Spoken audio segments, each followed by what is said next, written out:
আজকের ভিডিওটা শুরু করলাম একটা কিউট ক্লিপ দিয়ে। ইমা বেরিকে ব্যাগের মধ্যে করে নিয়ে এসছে। ইমা ছোট্ট বেরিকে ব্যাগে ঢুকিয়ে দিয়েছে। হ্যাঁ বেরি তোকে ব্যাগে ঢুকিয়ে দিয়েছে। দা হচ্ছে বাবা বেচারা থেকে ব্যাগে ঢুকিয়ে দিয়েছে। আসো কি ভিডিওটা কতটা কিউট বলো তো সবাই, তাই তোমাদের সাথে শেয়ার না করে পারলাম না। একটু আদর করে দাও বাবাকে, একটু আদর করে দাও, একটু আদর করে দাও, করে দাও ভালো করে, একটু আদর করে দাও, ভালো করে একটু ভালো করে আদর করে দাও বাবাকে, একটু ভালো করে আদর করে দাও, দাও আদর করে দাও বাবাকে। উলি বাবালি। Good morning everyone, welcome back to the channel Roj Namcha. আজকে হলো সোমবার, আবার উইকেন্ডটা শেষ হয়ে গেল। এক সপ্তাহের জন্য আবার কাজ শুরু রোজকার মতো। ঝনকের আর আমার দুজনেই তো ঠান্ডা লেগেছে প্রচণ্ড। ঝনকটা এত রাত্রিবেলা কষ্ট পেয়েছে কালকে, ঘর করছে, নিঃশ্বাস নিতে পারছে না, মা থেকে উঠে যাচ্ছে ঘুম থেকে। সকালবেলা উঠে এত কাশি শুরু হয়েছে মনে হচ্ছে বমি করে ফেলবে, এই অবস্থা। কালকে আরেকবার ডাক্তারের কাছে নিয়ে যাব, এত ঠান্ডা লেগে যাচ্ছে। আসলে আমরা বাইকে যাতায়াত করি তো খুব বেশি, রোজই প্রায় বাইকে যাতায়াত করা হয়, টোটোতে যাতায়াত করা হয়। ওর আর কি ঠান্ডা বাইরের হাওয়াটা লেগে খুব বেশি পরিমাণে ঠান্ডাটা লেগে যাচ্ছে। আর এখন সিজন চেঞ্জের টাইম না, এখন তো এমনিতে ওয়েদারটা ভালো লাগে, ফ্যান চালাতে হয় না, গরমও লাগে না, কিন্তু বাচ্চাদের পক্ষে ওয়েদারটা খুব খারাপ। এত ঠান্ডা লেগে যাচ্ছে, প্রত্যেকটা ঘরে ঘরে এখন ঠান্ডা লাগা, জ্বর হওয়া, সর্দি কাশি। বড়োদেরই হচ্ছে, বাচ্চাদের তো হবে। একটু দেখে রাখছি যদিও ওকে। ঠান্ডা এখনও পর্যন্ত গরম জলে স্নান করাচ্ছি, তারপরে সোয়েটারটাও এখনও পরাচ্ছি। বাইরে বেরোলে মাথায় টুপি, হেলমেট, সমস্ত কিছু প্রিকশন নেওয়া সত্ত্বেও ওর ঠান্ডাটা লেগে যাচ্ছে। ওর ঠান্ডা লাগার ধারটা ছোটোবেলা থেকেই একটু বেশি, এই জন্যই ওকে এত দেখে রাখি। এখন আবার কয়েকদিন ফল খাওয়াটা বন্ধ রাখতে হবে। খুব কফ, মানে বুকে কফটা হয়নি, কিন্তু কফটা একদম নাকে এখানে ঘর ঘর শব্দ হচ্ছে। চলো আজকে দিনটাকে শুরু করে, সারাদিন একটুখানি ওকে সাবধানেই রাখতে হবে। খুব বেশি মাত্রায় ইয়েটা হয়েছে, আর কালকে ডাক্তারের কাছে নিয়ে যাব। চলো। এই ডাইপারের প্যাকেটগুলো নিচে এসে পড়েছিল। আমি তো ডাইপারটা সাধারণত অনলাইনেই কিনি, অফলাইনে ডাইপারের দাম খুব বেশি নেয়। ঝনকের যদিও এখন খুব একটা ডাইপার লাগে না, তাও আমি একবারে 2 প্যাকেট করে কিনে রাখি, স্টকে রেখে দিই আর কি। তবে আজকে যে 2 প্যাকেট ডাইপার কিনেছি, এই 2টো প্যাকেটই কিন্তু আমার না। একটা প্যাকেট আমার, আর একটা প্যাকেট আমাদের বাড়িতে যিনি রান্না করেন ওনার নাতির।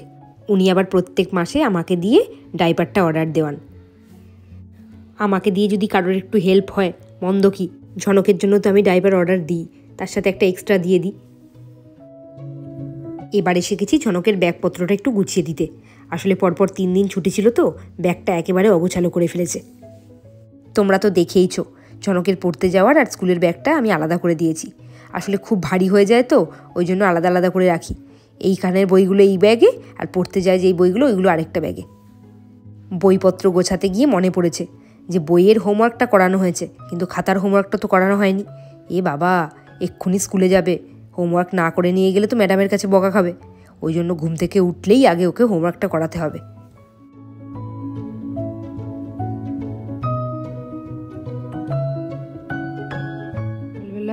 বই বের করে দেখলাম যে ইয়েগুলো করানো হয়নি, হোমওয়ার্কগুলো। উঠলে একটু করিয়ে দিও তো, সময় নেই। দিন হচ্ছে, রাত্রিবেলা কেসেছে আর হবে কি, এখন তাই ঘুমোচ্ছে, দৌড়ানোর মতো করে ঘুমোচ্ছে। একটু পা দেখো না ভাই, ভাই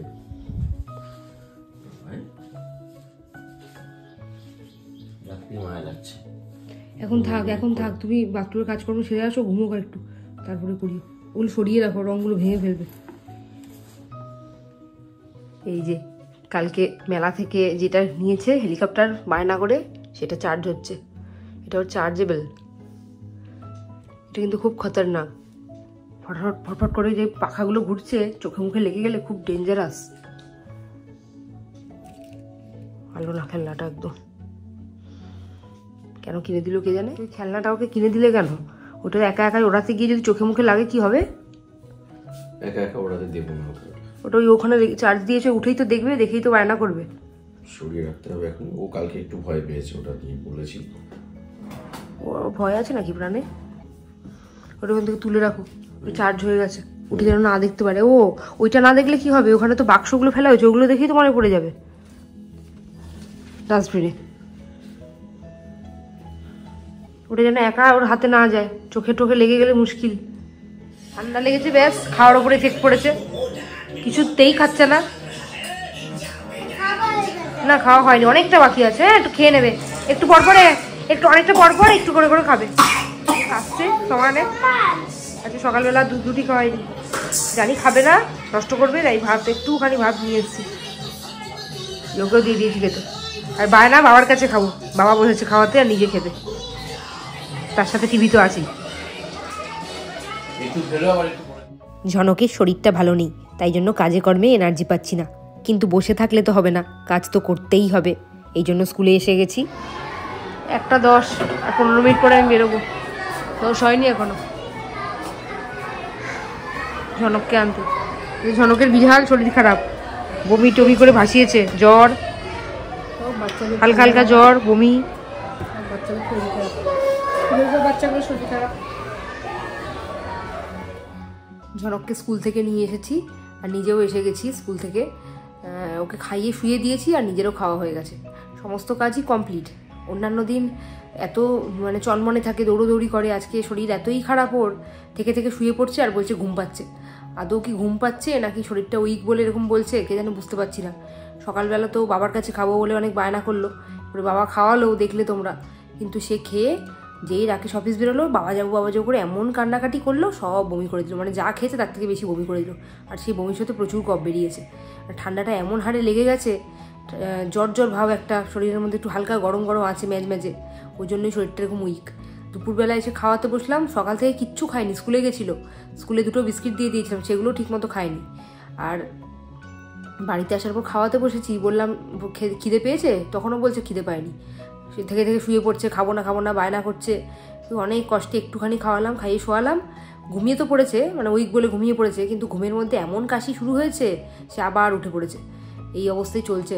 আর ওর শরীর খারাপ হলে না আমার কোনো কাজে মন বসে না। নিজের যখন শরীরটা খারাপ ছিল ব্লগিং করেছি, শরীরটাকে টেনে হলেও করেছি, কিন্তু আজকে মনটাই ভালো নেই, ভালোই লাগছে না করতে।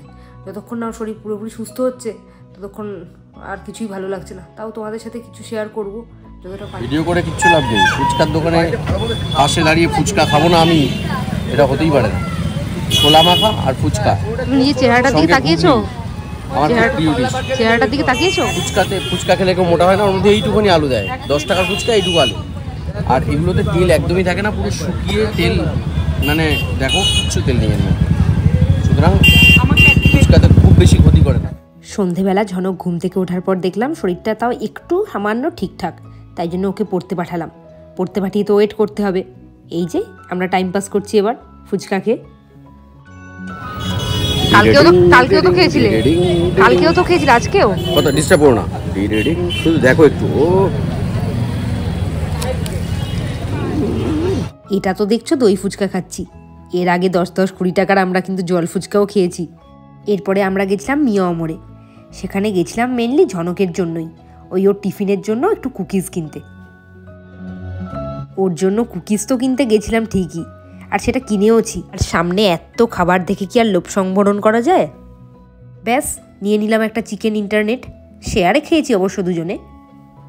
কেমন হ্যাংলার মতো এক দৃষ্টে তাকিয়ে আছে দেখো। এই লুকি লুকি কি খাচ্ছ দেখি?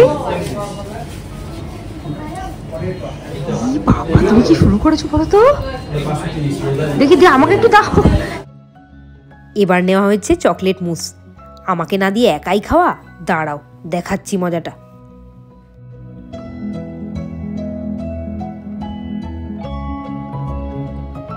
এবার এসে গেছে সেই ঐতিহাসিক সময়, ঝনক যাচ্ছে চুল কাটতে, কি যে করেছে ভেতরে গিয়ে তোমরা দেখো শুধু। কেউ যাবে না, কিচ্ছু হবে না, পড়বে, কি হয়েছে তাতে? চুল ওখান দিয়ে পড়বে, ঝেড়ে দেবে তো আঙ্কেলটা, পরে আমার গায়েও তো পড়বে, ঝেড়ে দেবে, ওইসব কিচ্ছু করবে না। আর মুখটা বন্ধ রাখবে, কিন্তু মুখটা বন্ধ রাখবে, নাহলে কিন্তু মুখের মধ্যে আনন্দ করবে, মুখের মধ্যে কিন্তু চুল ঢুকে যাবে, মুখটা বন্ধ রাখবে, আ করে কাঁদবে না। ঝনক এখন কাঁদে না, বড় হয়ে গেছে বলো। ওর বায়না কিছুতেই ওখানে বসে চুল কাটবে না, শেষমেশ কোথায় বসে চুল কেটেছে দেখো। আমি কোলে নিয়ে বসবো না,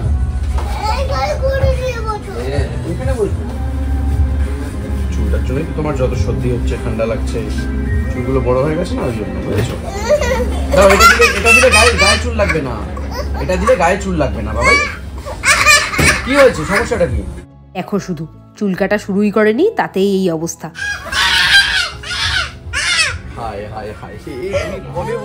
একটু কাটার পর এত চেঁচামেচি করছিল, এবার চলছে ইন্টারভেল।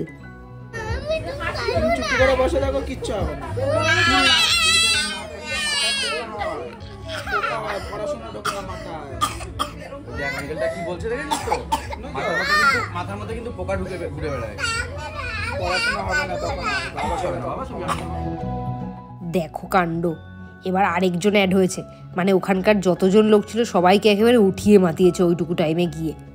ও এতটাই জোর জবরদস্তি করছিল না, শেষ পর্যন্ত আর কোনো রকম শেভ করা যায়নি। দেখো শেষে একেবারে ন্যাড়ার মতো অবস্থা করতে হয়েছে।